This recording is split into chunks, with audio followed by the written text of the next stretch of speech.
Hello everyone! So today I will be discussing the history and evolution of the British monarchy, focusing on how it developed from a system of absolute power into a constitutional monarchy that we recognize today. Presented by me, Benny Winasis, with the last student number is 068. So, what I will be discussing today, to understand the British monarchy, we need to look at it as a long historical journey. In this presentation, I will begin by explaining what a monarchy is, then trace the origins of the British monarchy, examine how it once held absolute power, and finally explain how it transformed into a constitutional monarchy and what role it plays in modern Britain. First, definition of monarchy. When we hear the word monarchy, we usually imagine kings, queens, or royal families. In reality, a monarchy is a system of government led by a hereditary ruler, meaning power is passed down through family lines. In the United Kingdom, the monarch is not only the head of state, but also a powerful symbol of national identity. However, this role has not always been the same throughout history. Next is origins of the British monarchy. The story of the British monarchy begins in early medieval England. At this time, England was not a single united country, but was divided into several Anglo-Saxon kingdoms such as Wessex, Mercia, and Northumbria. Kings during this period ruled with strong military power, and their authority was rarely questioned. Norman Conquest in 1066. A major turning point occurred in 1066 with the Norman Conquest. William the Conqueror invaded England and defeated King Harold II. This moment completely changed the structure of the monarchy. William introduced a centralized system of rule and the feudal system, allowing the king to control land, wealth, and loyalty more effectively than ever before. Absolute monarchy. Following the Norman Conquest, the British monarchy developed into an absolute monarchy.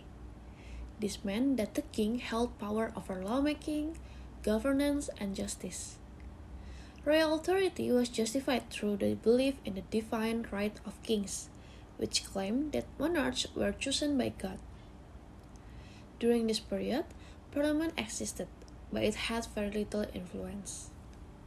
Conflict between king and subjects. However, absolute power often leads to conflict. Over time, heavy taxation, unfair laws, and abuse of authority created growing dissatisfaction among nobles, religious leaders, and the general population. These groups began to demand limits on the king's power, marking the beginning of resistance against absolute rule. Next is Magna Carta in 1215. One of the most important moments in the story occurred in 1215, when King John was forced to sign the Magna Carta. This document was revolutionary because it introduced the idea that the king was not above the law. It also limited taxation without consent and protected certain rights, laying the foundation for the rule of law and democratic governance. Rise of Parliament. After the Magna Carta, Parliament gradually became more powerful. It gained greater control over taxation and lawmaking, and evolved into a representative institution. This shift slowly reduced the monarch's absolute authority and increased the role of the people in governance. English Civil War. Despite these changes, tensions between the monarchy and Parliament continue. These tensions eventually led to the English Civil War between King Charles I and Parliament. The war ended dramatically with the execution of the king and the temporary abolition of the monarchy, proving that royal power was no longer unquestionable. Next is Restoration and Glorious Revolution. Although the monarchy was restored in 1660, it never regained its former absolute power. The final turning point came with the Glorious Revolution in 1688, when King James II was removed from the throne. This event strengthened parliament authority and marked a peaceful transition toward constitutional rule.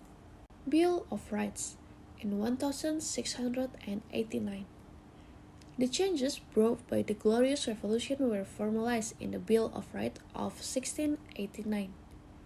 This document clearly limited the powers of the monarch and established parliament supremacy, officially transforming the United Kingdom into a constitutional monarchy.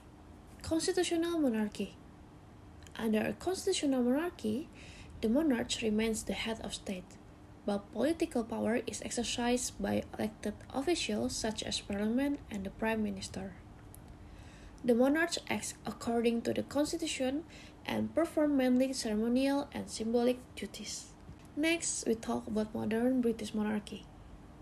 Today, the British monarchy is led by King Charles III. His role is not to govern, but to represent the nation, open parliament, attend state ceremonies, and act as a symbol of unity, while remaining politically neutral. Importance of the monarchy. Even without political power, the monarchy continues to be important. It represents British tradition, strengthens the national identity, attracts tourism, and symbolizes continuity and stability in a changing world. So in conclusion, the British monarchy has experienced a long and complex evolution.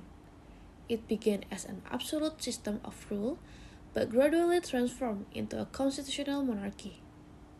While political power now lies with democratic institutions, the monarchy remains a powerful cultural and symbolic presence in the United Kingdom. However, the British monarchy has never been about standing still. It survives because it adapts, and it endures because it evolves. The story is not over. The royal family is simply turning a new page. Thank you.